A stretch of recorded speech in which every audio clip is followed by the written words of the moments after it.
Hello, everyone, and welcome back to Remaker's Mark. Here we are in the fourth episode in our What's Up Doc series, where we will be discussing the documentary King of Kong, A Fistful of Quarters.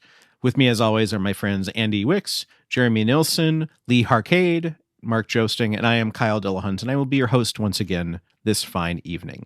So, in this, our fourth edition of What's Up Docs, we will be talking about King of Kong, which is a documentary about the classic video game Donkey Kong. Jeremy, this was your pick, so I'm assuming you had seen this before, yes? Yes, I have, many times. Gotcha. As had I. As usual, we're going to go kind of down the line here and see what other people knew. Andy, had you seen this before? No, I had heard of it from Jer, but until viewing it for this series, I had not seen it. Okay, very good. Lee, how about you? Had you seen this documentary before? Nope, never heard of it until Jer mentioned it. Cool, very good. And how about you, Mark? I had heard the name, but that's the barest sniff that I had of this movie. Barest sniff. I like that. It's good. So we'll do just a brief summary of the movie so that we kind of know, or we can kind of provide what the movie is about. Essentially, this movie is about chasing video game records, specifically the record for Donkey Kong. So this takes place in, boy, what years did this take place? I don't even remember. 2007 was when the documentary came out. Yep. And I believe the records were set a year or two before that. So it was in the mid-2000s somewhere. Yeah. So if I remember correctly, Donkey Kong came out, what, like 84, 85, something like that. They had kind of the first sort of world records 82. started. 82 was when Billy Mitchell first had his record. Got it. Thank you. Appreciate it. And so it's kind of an ongoing chase of many different video games and their records, but this one focuses especially on Donkey Kong.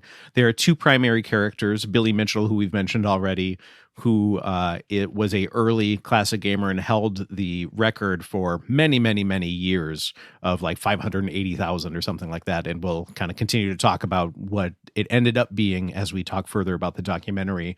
And then there is Steve Wiebe, who is a kind of up and coming, down on his luck, just got laid off.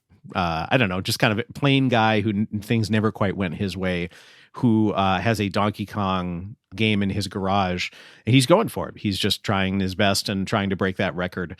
And it's a back and forth between these two as far as like kind of hero and villaindom, and it is just fascinating. Anything else that you guys want to add, knowing that we'll touch on a little bit? Anything else that I missed as far as kind of a summarizing of the movie? I just want to throw it out here right at the very beginning that without hyperbole, this movie is one of my favorite movies to come out in 2007. And I think Billy Mitchell should be included in every list of top movie villains. I think that is entirely justified. He's up there with Darth Vader, Hannibal Lecter, Billy Mitchell, like that's the tier he should be in. Yeah. I can't disagree with you at all. It's so good. And as often the case, like the villain is held up by those near him. So it's not just the villainy, it's everybody else who sort of kowtows to him. Yeah, but I actually kind of like Darth Vader. I don't like Billy Mitchell. You could see where he was coming from a little bit. Funny. Well, speaking of heroes and villains, that's the first thing that we want to touch on here. This movie, for one, is extraordinary. And one of the reasons why it's extraordinary is because of the cast of characters that they're focusing on. Jer, why don't you start that off since this was your pick and you had a great start to that when we were discussing it prior. This movie works because Steve Wiebe and Billy Mitchell are so polar opposite of each other and so they're almost caricatures of movie heroes and villains, but they're real people. And I think that's just a fascinating dichotomy and of how the movie tries to, or kind of flip-flops between their two stories. And really, ultimately, this is Steve Wiebe's story. It's his Joseph Campbell-esque hero's journey to get his record legitimized and prove that he is this world-renowned Donkey Kong player and that he has the high score. And Billy Mitchell's seeming attempts to maintain his stranglehold on his past record from 1982. And then surrounding both of these people, mostly surrounding Billy Mitchell, but surrounding them and layering over the top of all of this is sort of the competitive retro arcade game community. And man, are they weird. The documentary does a great job of kind of highlighting some of these people and how they sort of fit into this story. But then also there's a lot of them that don't really fit into the story, and they're just like the people that are in these crowds, and they're just fascinating characters. And then some of them have really weird connections to all this. Steve Wiebe bought a board from this guy, but this guy was like the old arch rival of Billy Mitchell back in the day, and so there's bad blood there, and like all of just this confounding levels of like soap opera like storylines going on in the background of this movie. And it's just it's so intriguing and so fascinating to watch.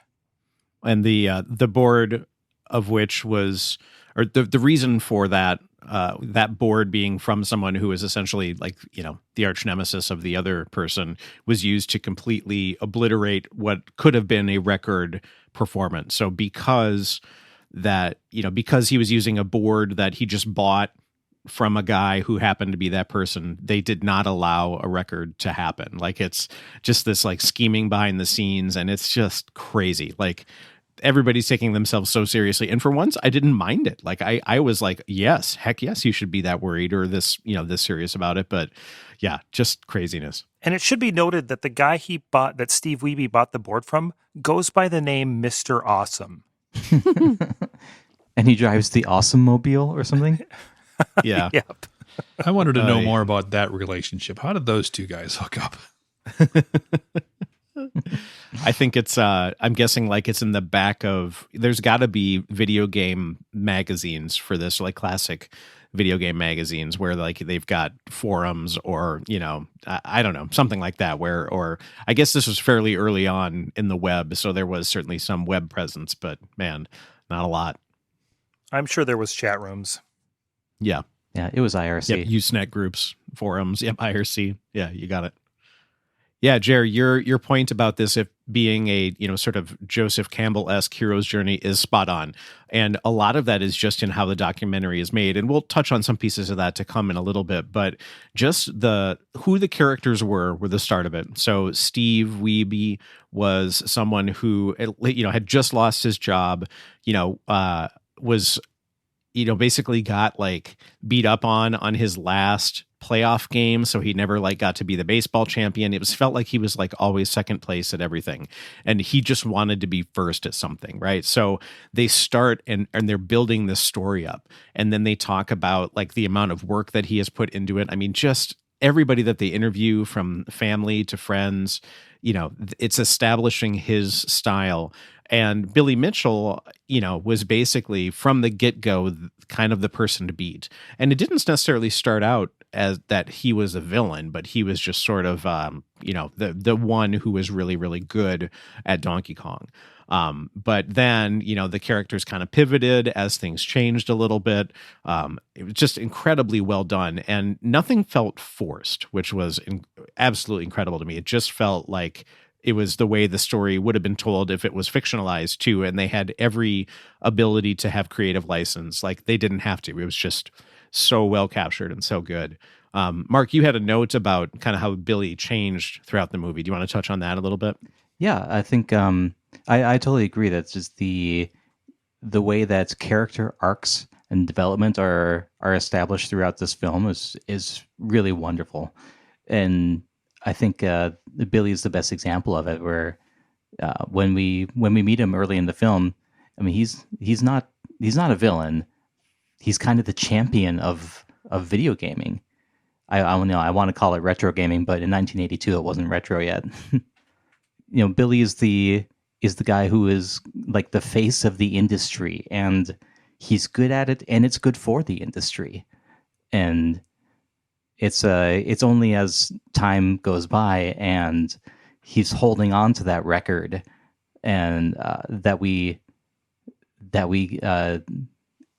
get to see like a more conniving sort of side of him, and we start to see him as a villain, and I just adored that progression. I thought it was really, really well done. Just as an interesting aside, also, I have read some interviews and things after this documentary came out, and every piece of information that I can find says that Billy Mitchell really actually is like this. And this wasn't the documentary, the filmmaker like manipulating things to make him the bad guy. He's actually like this. I don't know if that makes it better or worse, but Right. I wonder if that's something that the filmmakers came to realize as time went on and they were filming. Like, they first show him as sort of like Mark said, as like this golden boy and sort of an heroic figure. But then as they were filming, they're like, wow, he's kind of a douchebag. Let's make sure that we capture all of that. And I'm sure that that's Billy's real life progression too. Is that when he's just a kid competing in the first ever video game tournament, that he's the one that's really good at it, and he's the best, and he should be proud of himself for that. And it's more pure. But as he gets older, and people are trying to grab that title from him, then he just gets more miserly. Yeah, and he, hasn't had a challenge in that way. Like the scene that made me chuckle maybe the most is when they were one of the persons interviewing him was saying like he said, "Hey, do you know what my top score initials are?" And he's like, yeah. TGE? God. Nope. THE? Nope. He's like, "What tie was I wearing yesterday? American flag? Yeah, it's USA, because USA is the greatest country in the world." Like, it's just Oh, like, oh God. my God, Jiminy Cricket. It was, it was so ridiculous. Like, again, it's one of those things where like you can't even write a character like that. It just has to be real. And boy, howdy is it. one of my favorites was late in the documentary when the lawyer guy, who was kind of his best, one of his gaggle, that went up against him back in 1982, and they kind of maintained a friendship, and they were sitting at a booth at a restaurant, and this other guy was talking about everything I've seen about Steve Wiebe. I've met him, I've talked to him, met his family. I really respect him. I think he's a very genuine, honest player. I think he's a really good person. Like, just kind of talking about that, in reality, Steve Wiebe is a really nice stand-up guy. And Billy Mitchell sitting next to him, just shooting daggers out of his eyes Yeah. at this guy. And when the other guy realizes it, he just like shrinks into his chair. And it's just a beautiful moment. And then they ask Billy what he thinks of him. He's like, "I don't know anything about the situation." Yeah, exactly. Completely cops out. Oh man. So, am I to understand that Billy Mitchell's like crowning achievement happened in 1982? And then he parlayed that into several hot sauce restaurants. Okay, so then he's just so Because he's a winner. I would say that I don't know if I've ever seen anyone with more unearned confidence in my life. Maybe 'Cause it's Brian like- Koo.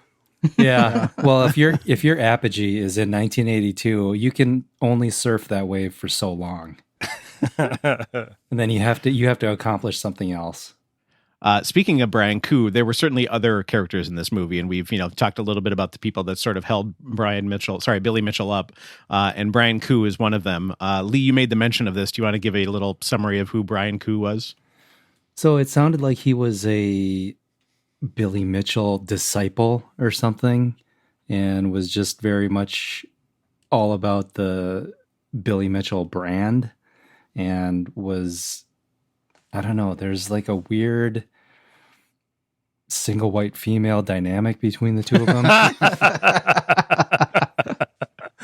And what annoyed me about him so much is when Steve Wiebe is playing Donkey Kong, and he's in, there's a bunch of people in the arcade, and Brian Koo is going up and down telling everybody, hey, we're going to see what did he call it? Kill Kill screen. screen. Yep. A kill screen, yeah.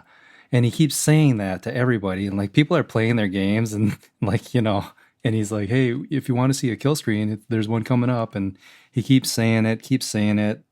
And I know he's just doing it to psych Steve out. Yep. And it's like, you need to get a life. Like, what a dork.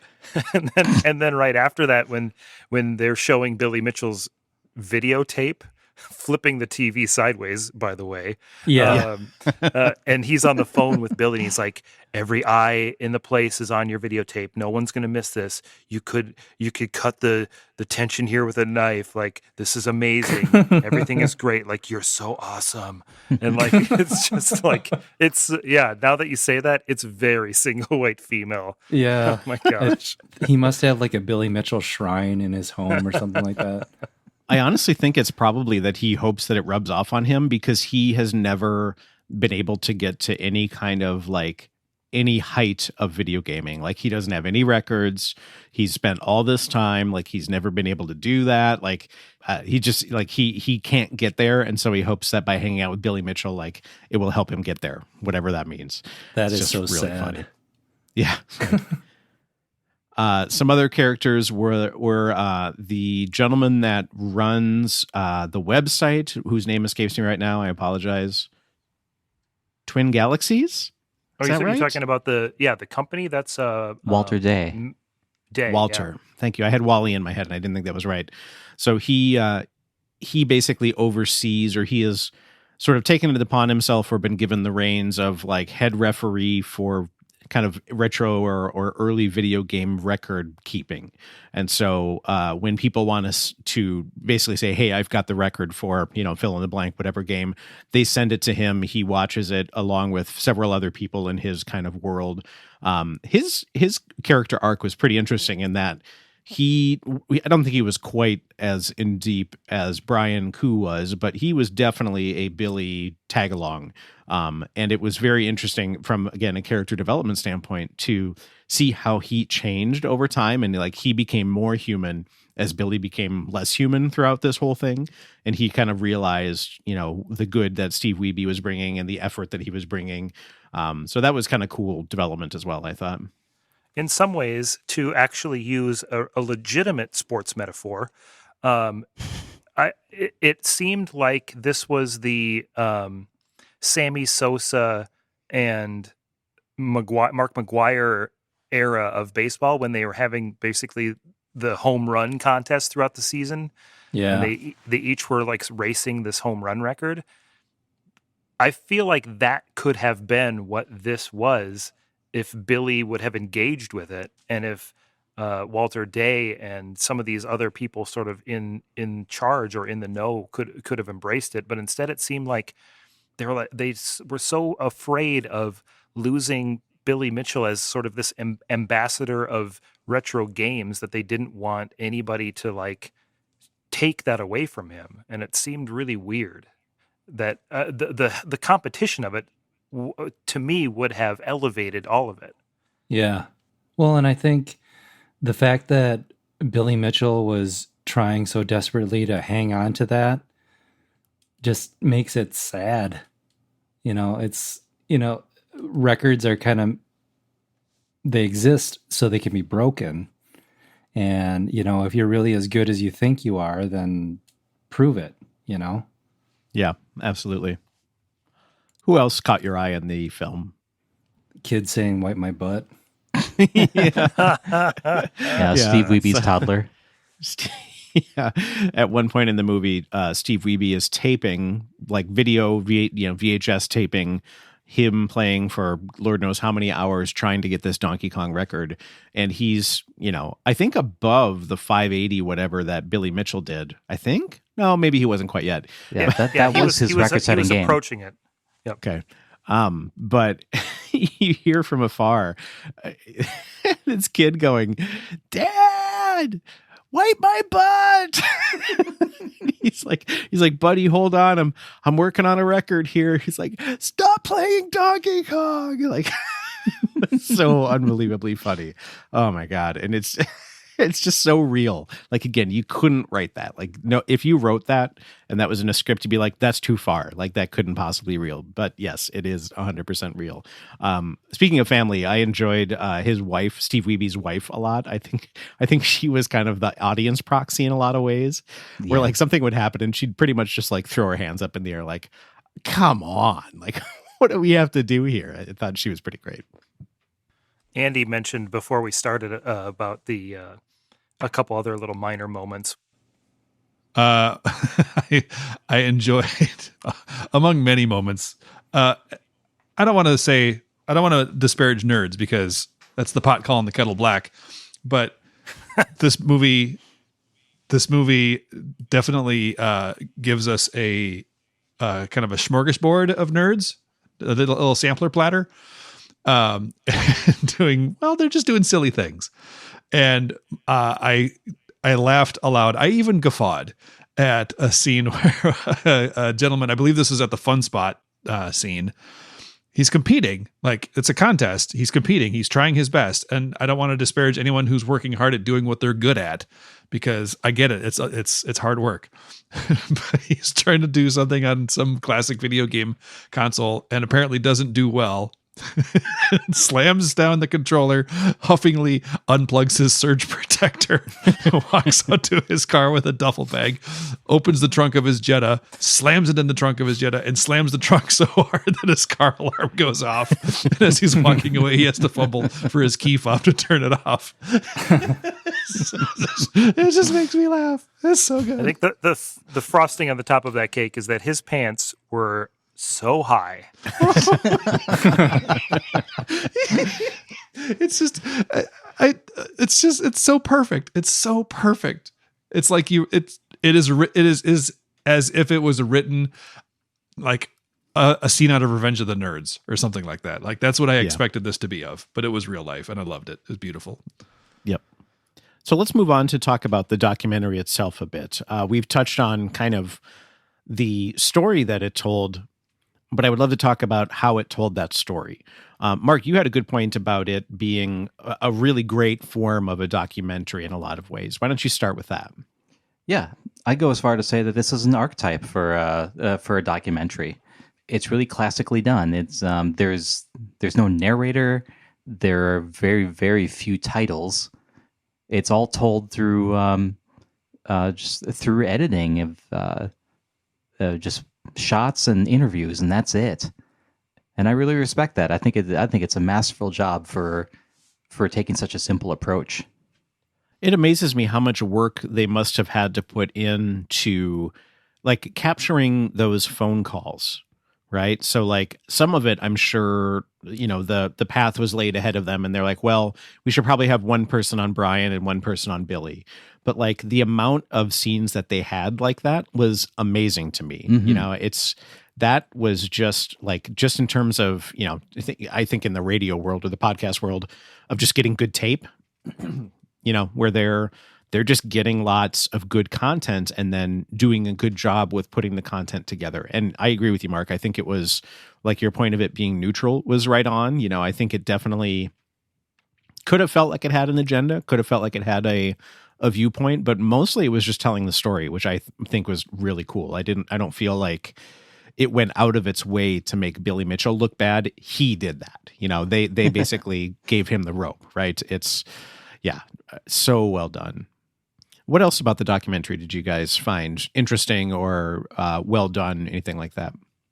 I just think it's really great that you can take such a simple concept, which is a guy wanting to try to get the world's record Donkey Kong score, and find out that in that journey there are all of these characters, all of this sort of built-in drama. Like, this isn't a dramatic set of events. This is a guy playing an arcade game in his garage and then going to an arcade for a contest and entering the contest and ultimately failing and losing. But this isn't a dramatic series of events, but to take that simple of a concept and turn it into a really, really engaging, film is, I think a lot of credit is in how, like Mark said, how the documentary is put together, and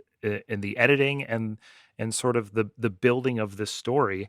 And I think that, to the director's credit, he saw these engaging personalities and this story sort of unfolding around him, and said, okay, this is how we're going to play this out. This is how it's going to work. And he uses such great cues with dialogue in interposing with other dialogue, or like Billy Mitchell at one point saying, like, the ball always bounces my way, all this stuff happens, so like everything kind of turns up great for me and I don't even try.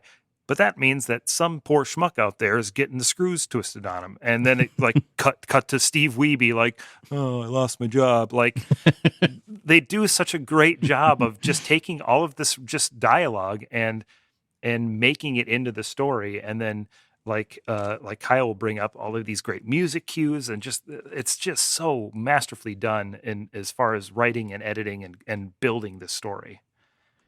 Yeah, no, that's a good point, Jer. I appreciate you handing that over. The music in this was so incredibly well done. They had some great tunes to start with. Pictures of You by The Cure, You're the Best Around from Karate Kid, right? Yep. Am I remembering Yep. that right? Yep. And Everybody Knows by Leonard Cohen were the ones that really caught my eye. It is so good. I mean, just absolutely perfect usage of that. The one that really was the best for me was Everybody Knows, which I like Leonard Cohen a lot. I'm not like a huge fan, but I do like his music and I like his voice a lot. But the lyrics were kind of in a montage of Billy and Steve sort of juxtaposed between the two, like the evil versus good. And the lyrics are, everybody knows that the war is over. Everybody knows that the good guys lost. And that showed like Steve Wiebe playing and losing, basically. Everybody knows the fight was fixed. The poor stay poor, the rich get rich. And it showed Billy Mitchell there, right? Like, it's just, I mean, so good. And it's not manipulative. It's just so well done, right? It just feels right on. And I love that. So that was, yeah, so good. The other thing from a musical perspective was there was a bit where Steve Wiebe, of the many things that he is quite good at, is also a drummer. And he goes over to his kids, like tiny little kid drum kit, and just kind of like throws down. It's pretty great. And they juxtapose that with him basically taking like a glass marker, like you would write on a car windshield, and kind of diagramming how he plays Donkey Kong, like dotted lines, straight lines, what he keeps an eye out for as far as when to go left, when to zig right. And it's to him playing this, like, really, I don't know, intense jazz drum thing, like drum fills basically. And then at the same time, his mom and dad, I think, were talking about how he was really good with his hands, and then it cuts back to him playing. And then there's times where like there's diagrams of what his sticks are doing, and you can see it going all over the place. Just so well done. Just really cool. What else caught your guys' eye?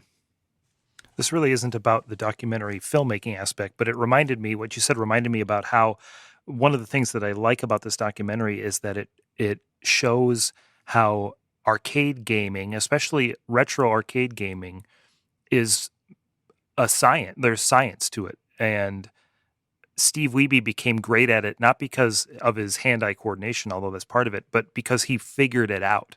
He scienced it out and figured out that if I go here, then this guy turns this way, and then this, the pattern of the bouncing springs like changes slightly on the third one or whatever, and like he mathed everything out to win, as opposed to just playing it ad nauseum until he won.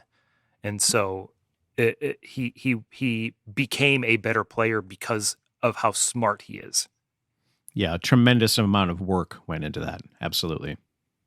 It is somewhat strange, but somewhat, I think, right on segue. Lee, you had a really great point about thinking about how sort of ridiculous it was that where people were putting so much emotional stock into something that felt kind of silly. And I would love to hear a little bit more on that, if you don't mind. Well, and I thought that when Jer mentioned this documentary, I pictured like those big high production video game tournaments that you see online where, you know, it's a very big production. People are on a stage and they're competing against each other. That's kind of what I pictured. And then I saw this and it's, you know, it's very lo-fi.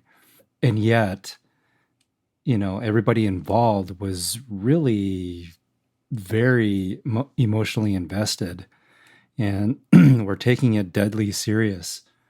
I just thought that that was so strange, you know, that they would care so much about something that, and maybe it's because I don't play a lot of video games anymore. I mean, I did when I was a kid, but even then, I don't think I would have cared who had the high score on anything. And these guys are putting so much of their lives into it that I just thought it was a little strange. But I guess, you know, everyone has their thing. You know, people enter cooking contests and put a lot of stock in that. So I was going to say, Lee, I had a similar thought, but then I was thinking, really, there's on one level, there's no difference between these people and like professional athletes. If you think about it, they're right. people who are so dedicated to a certain goal and have a certain amount of talent to it that if you look at, you know, if you think about sports in a certain way, LeBron James is a fantastic basketball player, which means he's very good at putting a ball through a circle. Yeah. Okay. Like, you know, on its basis level, like good for him. He does a lot of good in the world and he's very good at what he does, but he puts a ball through a circle. But he's the best at it, you know, or whatever it might be. But yeah, it's just, you know, it's their thing. It's everyone's got their thing. Yeah. Yeah. And you look at it now and how this has evolved and stuff like I'm trying to think of what the big games are, League of Legends and some of these other video games that esports has sort of, it has become what they call esports, and all of these big giant televised tournaments that are actually on one of the ESPNs, and there's millions of dollars in purses that are won on these video game tournaments. Like that all sprang from these people and these guys. Now these guys didn't evolve; they just stayed with Donkey Kong and Qbert and you know whatever else. But the people that are now winning millions of dollars playing, you know, Fortnite or whatever it is, you know, owe it to these guys for how they started. Absolutely. That's a great point. So speaking of where things started and where they have come, Jer, why don't you give us a little bit of a where are they now update, if you don't mind? Sure. So I've got some good news and bad news. Maybe that's not quite accurate, but so Billy Mitchell is still slinging hot sauce down in Florida. He's been relatively out of the public eye, except for a pretty significant lawsuit where many of his records got called into question and were investigated by Twin Galaxies at the behest of the Guinness Book of World Records because of concerns over whether they were manipulated footage or used on an emulator or some other things. Ultimately, they were all reinstated, and they were determined that there wasn't enough evidence to prove that there was any foul play there. That just finished in June of this year. Those records were put back in. So that's kind of where he's at.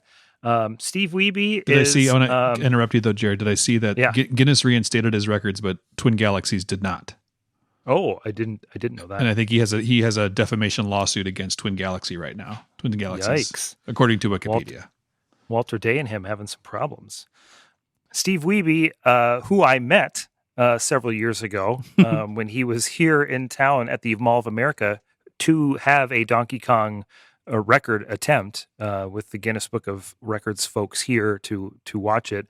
The Mall of America had a screening of this movie and a Q&A with Steve Wiebe, and I have a signed poster from him in my house and chatted with him for 2 or 3 minutes. He's a great guy. And well, no wonder you think Billy Mitchell's a dick. Well, yeah. Both Steve Wiebe and Billy Mitchell appear to be exactly as the documentary would have you believe. But probably most significantly in the where are they now, is that since this documentary, the Donkey Kong world record has been broken over 20 times. Steve Wiebe hasn't held it since 2010. In 2006, I believe that's the events of the movie.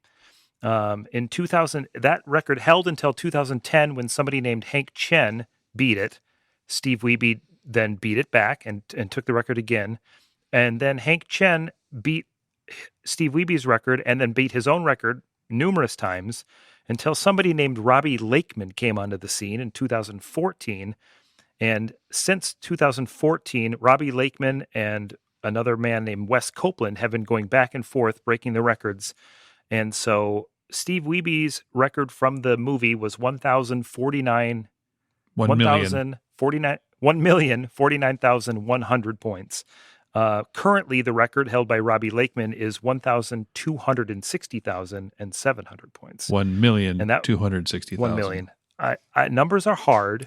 Math is hard. We determined this. Math is hard. So yeah, for all the buildup of the movie, it has since been completely rendered moot. The other interesting thing of note is one thing that the documentary completely left out is that Billy Mitchell's record, set in 1982, was actually broken in 2000 by Tim Zerbe, who I think was in the movie. But they don't mention that at all. And so this whole like stealing the record from Billy Mitchell sort of plot line was a little bit kind of fabricated. Huh. Not to dump water on what I think is an outstanding movie. Good water dumping, Jer. Wah, wah. Yeah.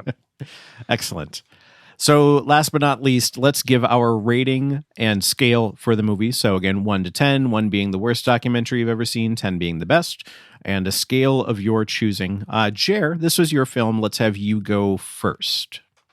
As I said at the top, this is one of my favorite movies that came out in 2007. I don't know what else came out in 2007, but this was excellent, and I will forever love it. I'm going to give this one 9.6 weightlifting gloves. Nice. Good choice. Helps with marble madness. Keeps that chafing Exactly. down. Nice. Did you also notice right after that he was playing with his foot? Like his socked foot? That was No. so gross. I did not see that. Jeez. I'm not upset that I missed that. Yeah, he was the world record holder in the foot category. They actually mentioned that.